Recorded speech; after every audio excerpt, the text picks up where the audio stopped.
Welcome to my Chanel Katie English Info. Please subscribe, like, and share. Thank you.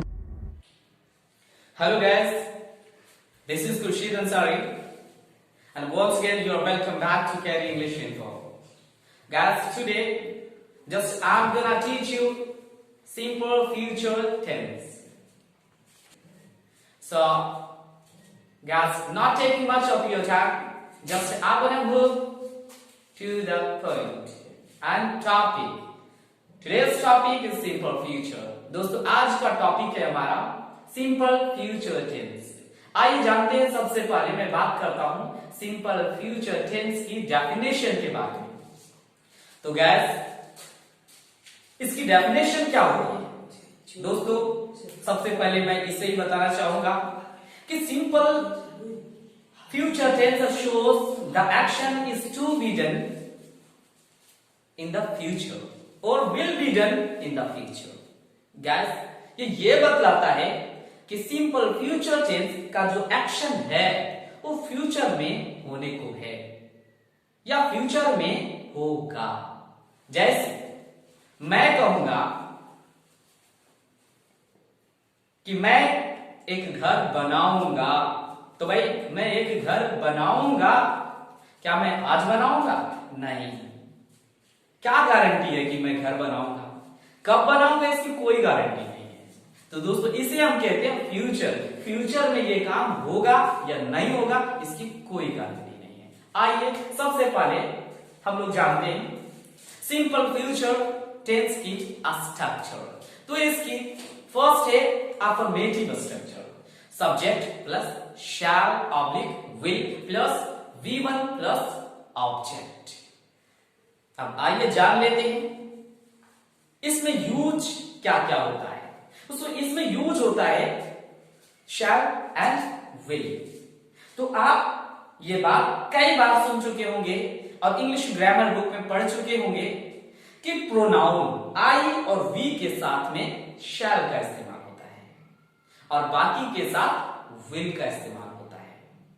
हमारा इस video को last तक देखेंगे क्योंकि मैं लास्ट में बहुत ही यूनिक, अनूठा और कंफ्यूजन बताने वाला हूं। तो आइए जान लेते हैं। मैंने क्या बताया? आई और वी के साथ शैल का प्रयोग होता है, बाकी के साथ विल का प्रयोग होता है। आइए जानते हैं। तो सबसे पहला एग्जांपल मैं देने की कोशिश करूंगा कि मैं आपका मदद करूंगा। दोस्तों मैं आपका मदद करूंगा। देखिए हमारा स्ट्रक्चर कह रहा है कि सबसे पहले आप जो है वो सब्जेक्ट का इस्तेमाल कीजिए। तो इसमें क्या है? सबसे पहला हमारा है मैं। यहां पर सब्जेक्ट हमारा कौन है? मैं आपका मदद करूंगा। तो कौन मदद करेगा? मैं करूंगा। तो यहां पर सब्जेक्ट के अनुसार होगा आई। अब ध्यान देंगे, इसके बाद कहता है कि आप शैल का इस्तेमाल कीजिए या तो फिर विल का इस्तेमाल। तो दोस्तों चूंकि मैं बता चुका हूं कि आई के साथ शैल का इस्तेमाल होगा, तो मैं भी यहां पर शैल का इस्तेमाल करूंगा।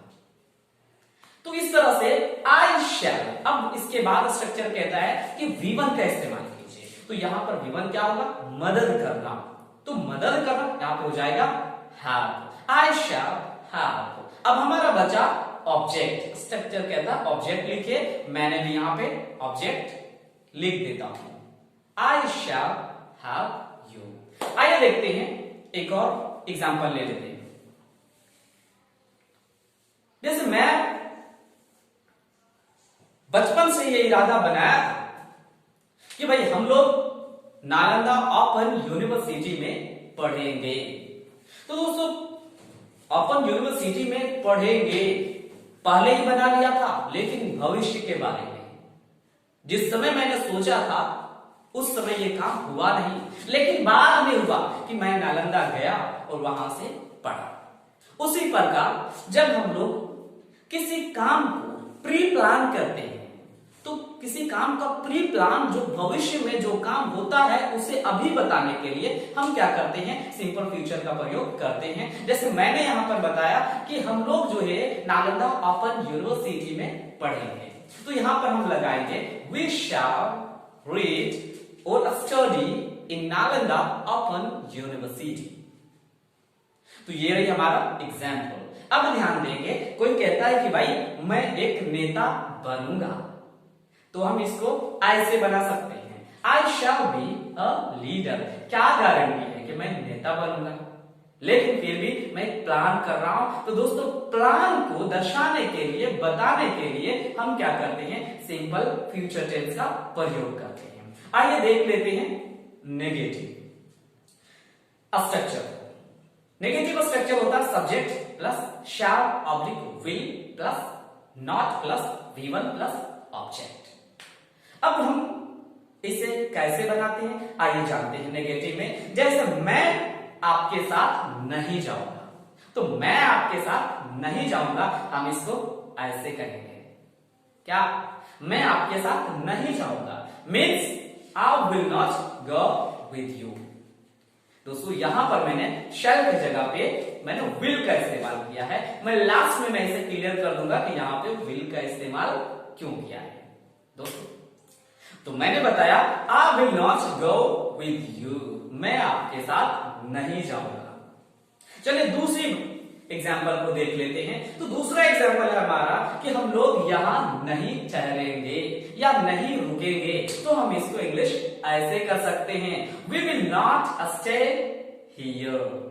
अब दोस्तों ध्यान देंगे, अब हम आते हैं नेक्स्ट इंटरोगेटिव। इंटरोगेटिव का स्ट्रक्चर होता है shall oblique will plus V1 plus object. अब ध्यान देंगे, इसे हम ऐसे बनाएंगे, जैसे क्या आप मुझे एक गिलास पानी पिलाएंगे, तो हम इसको इंग्लिश ऐसे बना सकते हैं, will you get me a glass of water. अब ध्यान देंगे नेक्स्ट है हमारा एग्जाम्पल, जैसे क्या आप मेरा मदद करोगे, विल यू स्टैंड बाय मी। दोस्तों यहाँ पे स्टैंड बाय का मतलब है मदद करना। अब ये नहीं समझेंगे भाई स्टैंड बाय मींस कोई दूसरा है, स्टैंड बाय का मतलब होता है मदद करना, ये एक फ्रेज है। तो क्या आप मेरा मदद करोगे, तो हम इसको इंग्लिश में ऐसे कहेंगे, विल यू स्टैंड बाय मी।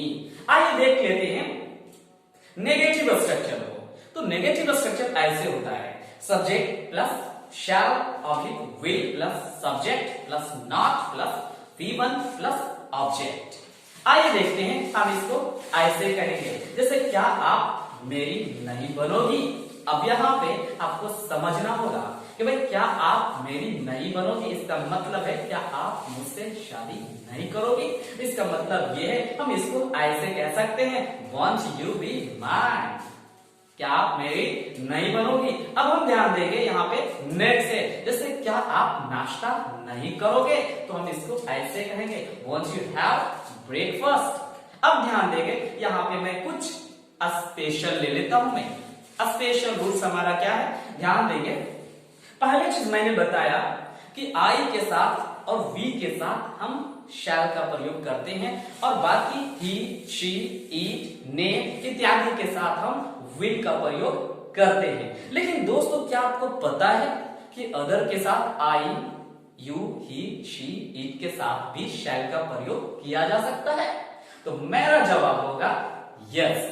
लेकिन ध्यान देंगे, अगर हम कहेंगे जैसे आई, मैं एक कंप्यूटर खरीदूंगा, तो मैं एक कंप्यूटर खरीदूंगा, तो यहां पर होगा आई शैल बाय अ कंप्यूटर। लेकिन क्या गारंटी है कि भाई मैं एक कंप्यूटर खरीदूंगा, ऐसी कोई गारंटी नहीं। लेकिन मैं आपको बताता हूं कि आई और वी के साथ शैल का प्रयोग होता है, लेकिन अगर उसके जगह पे आप विल का प्रयोग करेंगे तो ये एक प्रतिज्ञा बन जाएगा, यानी डिटर्मिनेशन बन जाएगा। मतलब ये फिक्स हो जाएगा कि आप खरीदेंगे ही। तो अगर आप कहेंगे मैं एक कंप्यूटर खरीदूंगा, तो आई शैल बाय अ कंप्यूटर, इसका मतलब होगा मैं खरीदूंगा कि नहीं खरीदूंगा, इसकी कोई गारंटी नहीं है। लेकिन अगर आप विल का इस्तेमाल करेंगे, आई विल बाय अ कंप्यूटर, ये मतलब फिक्स हो जाएगा, आपने प्रतिज्ञा कर लिया कि भाई मैं खरीदूंगा ही, I will buy a computer. अब ध्यान देंगे नेक्स्ट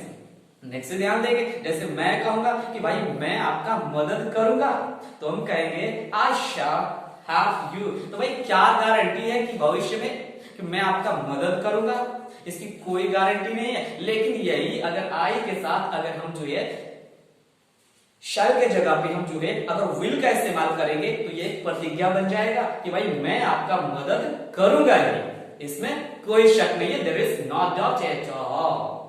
अब ध्यान देंगे, अब कोई कहेगा कि भाई वह यहां आएगा, तो वह यहां आएगा हम इसको ऐसे बना सकते हैं, हम कहेंगे ही विल कम हियर।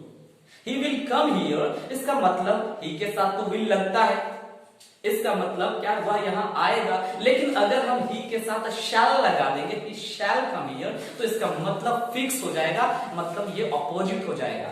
यानी कि अगर हम आई और वी के साथ में अगर हम जो है शैल लगता है, लेकिन अगर हम विल लगाते हैं तो डिटर्मिनेशन हो जाएगा। लेकिन ही, शी, इट और नेम के साथ विल लगता है, अगर हम शैल लगाएंगे तो यहां पर ये डिटर्मिनेशन हो जाएगा। तो मुझे लगता है आपको समझ में आ गया होगा। आइए देखते हैं नेक्स्ट कुछ एग्जाम्पल को। तो हमारा नेक्स्ट एग्जाम्पल है, दोस्तों ध्यान रखना है आपको, विल का इस्तेमाल और भी जगह पे किया जाता है। विल का इस्तेमाल इच्छा को जाहिर करने के लिए किया जा सकता है, होता है।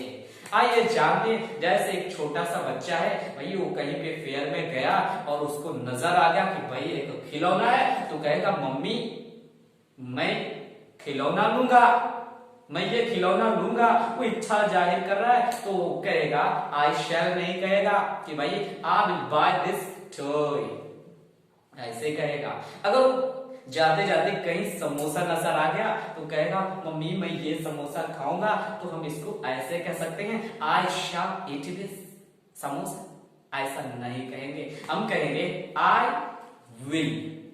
शैल का इस्तेमाल नहीं करना, विल का इस्तेमाल करना, जहां पे इच्छा जाहिर करना है वहां पे विल होता है। अब मुझे आशा है कि आपको समझ में आ गया होगा। आइए देखते हैं नेक्स्ट एग्जांपल। नेक्स्ट है कि जब हम लोग कभी इंस्ट्रक्शन की बात होती है, तो इंस्ट्रक्शन में भी हम क्या करते हैं, विल का इस्तेमाल नहीं करते हैं, इंस्ट्रक्शन में हम शैल का इस्तेमाल करते हैं। जैसे आप एक टीचर पढ़ा रहा है अपने बच्चों को, उन्होंने बोला कि भाई ऐसा करो, कल जो है ना एमसीबी के लिए आप 2 नोटबुक लेकर के आना।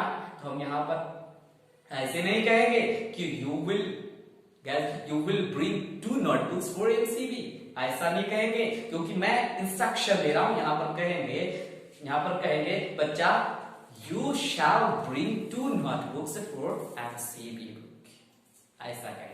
अब इसी प्रकार अगर हम कहेंगे कि कल आप एडमिट कार्ड लेकर आओगे, तो हम उसको कहेंगे you shall bring your admit card tomorrow. तो मुझे आशा है कि दोस्तों आपको समझ में आ गया होगा। अगर ये वीडियो आपको अच्छा लगा तो सब्सक्राइब करें, बेल आइकन दबाएं, ताकि हमारा हौसला अफजाई हो। Thank you.